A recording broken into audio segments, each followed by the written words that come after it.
Island police forces are cracking down right now throughout this month on drivers who refuse to slow down and move over. That's the law, and it went into effect in 2009, but very few motorists are aware of it, and even fewer are doing it. If you don't slow down when you encounter an emergency vehicle with its lights flashing at the side of the road, it'll cost you money and penalty points on your license. It'll cost the emergency responder an awful lot more. A News reporter Mary Beth Burton has the story. When you hear a siren and see flashing lights, most motorists know to pull over to the nearest curb. But most drivers don't seem aware of the law that requires them to slow down and move over when an emergency vehicle has its lights flashing parked on the side of the road. Vehicles are supposed to slow down on a highway where it's 80 kilometers or more down to 70 kilometers an hour. And where the speed limit is below 80, you're supposed to slow down to 40.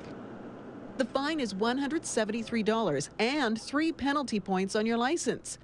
The law has been in effect since 2009. It was introduced at the same time as the cell phone law changes. In all honesty, I don't believe the majority of the general public is aware of the slow down, move over law. If you watch people, some people just don't have a clue. They'll stop in the middle of a road when they see an emergency vehicle. That's why island police agencies are cracking down in March.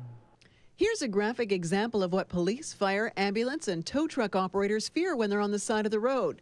A police officer in Dane County, Washington, is laying a spike belt to stop a suspect, and he's plowed down by a motorist who clearly did not slow down for an emergency vehicle. I've been close to getting hit a couple of times, and it's very unnerving. Constable Kibitsa says the bigger the passing vehicle, the greater risk of potential harm.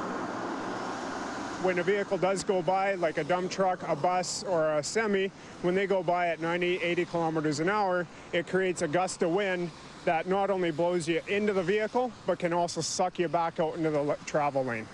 You know why you've been pulled over? Yes, I do. While doing speed enforcement on the Pat Bay Highway last evening, a pickup truck driver doing more than 80 is pulled over for failing to slow down. There's a sign that's back on the Pat Bay Highway that says, you know, yeah, anyway, I was definitely wrong. Here's the sign near McTavish Road, slow down, and it applies to traffic in both directions. Plus a second component of the law, move over. If the emergency vehicle is on the side of a road of a highway like this where there are 2 lanes, it is the law that you must move over to the farthest lane if you're able to.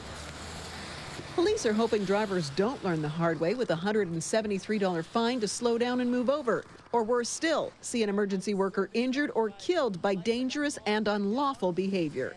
In Saanich, Mary Beth Burton, A News.